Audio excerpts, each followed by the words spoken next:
Hi everyone and welcome back to my YouTube channel. Today is another TV Review Tuesday. What? Where are my fans at? Put your hands up. TV Review Tuesday. We've been waiting. Right? I'm in a good mood today.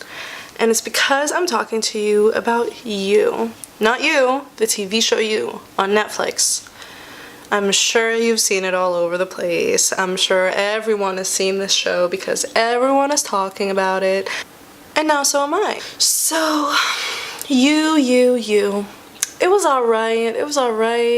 I felt like it was kind of slow in some moments. Like, I think some things didn't need to be there. So yeah, kind of boring at first.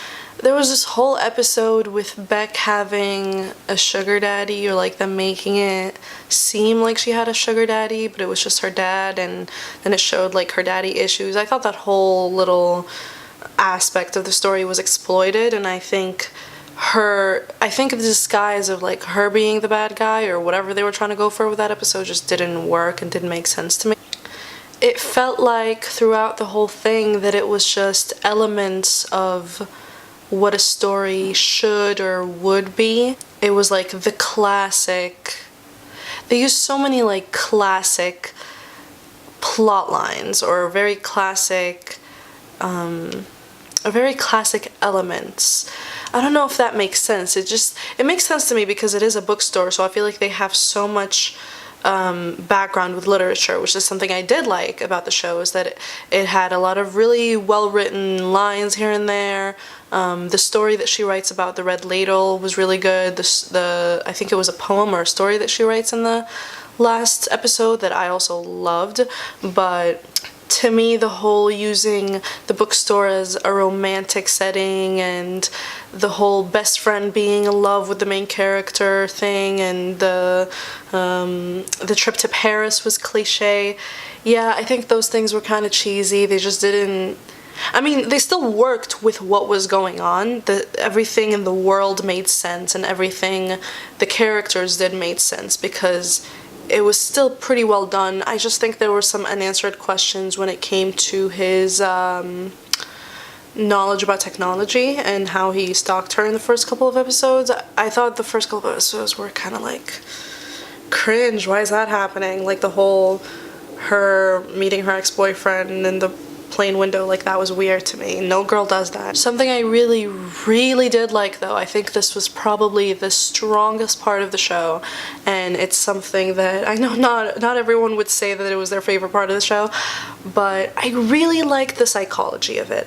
I really liked how Joe learned everything he did from his books and the stories that he read, and then the stories that he read translated into having him have a lot of knowledge about the people around him. So I thought it was like, it didn't make sense, but it was interesting and it worked how he picked up on body language, how he understood the mechanics of people's reactions to each other, like the scene where he was analyzing Beck's friends when he was hanging out with them. He expected and narrated what Annika did and how she reacted to the comment that Shay Mitchell's character gave her. I forgot her name. What was her name? Peach? Something like that. Peach, yeah. I thought it was really interesting how he understood other people, how he knew what they meant, how he knew what their body language indicated, even though he was kind of a loner and he only grew up with a bookstore owner.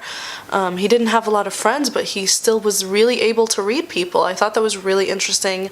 It gave him a lot of his intellect when it came to the crimes, which I thought was really interesting. If you're a fan of mystery, I would say this is the show for you.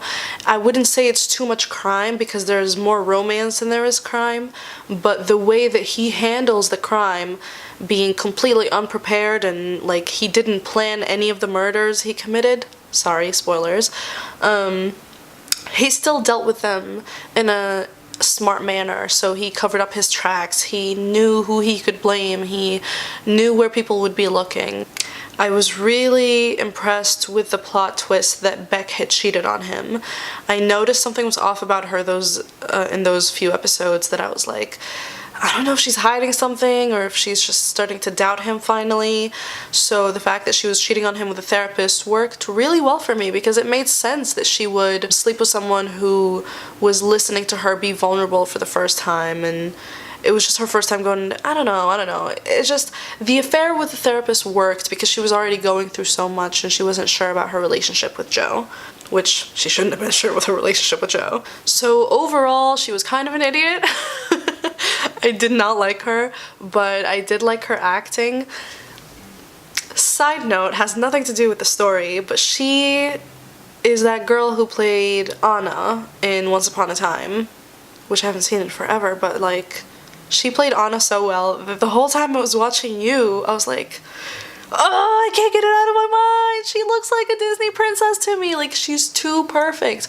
I've never been a fan of perfect casting. Like, oh, how cliche. The girl with the blue eyes and the blonde hair and the perfect slopey nose. I get it, you know? But she's too pretty. I could not concentrate on half of the stuff she was saying. I just thought the show was incredible and her performance was incredible and his performance was incredible in the last 2 episodes, where stuff starts rapidly moving along and you're like, how are they gonna wrap this up? How are they gonna end the story? And they do, and everything happens really quickly and everything is elevated when it comes to the stakes. And although I did love her poem, I did love her discovery of him being a bad guy, I love the little look she gave to like the door that she wanted to run away in the like last 2 episodes, and she just was like, ah, why did I do that? Because she was acting so well at being in love with him still, even though she just wanted to run away. I just thought that was pretty good. So the last 2 episodes, everything with the pacing worked really well for me. Everything with Paco, I was blown away when Paco actually closed the door on her. I was like, what? What? He's a kid. He's the new Joe. So yeah, I like how his luck kept working for him. It reminded me a little bit of The House That Jack Built by Lars von Trier. And that was a really good movie. It was one of my favorite movies of this year, of the last year. But yeah, You is a pretty good show. I would give it 4 out of 5.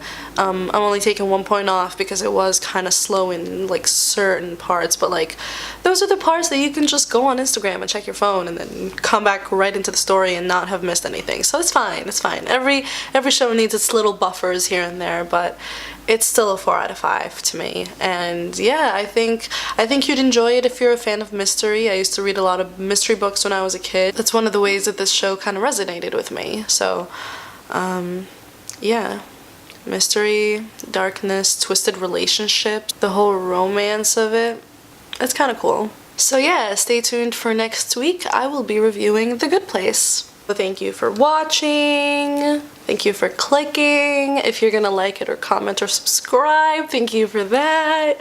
And have a good day.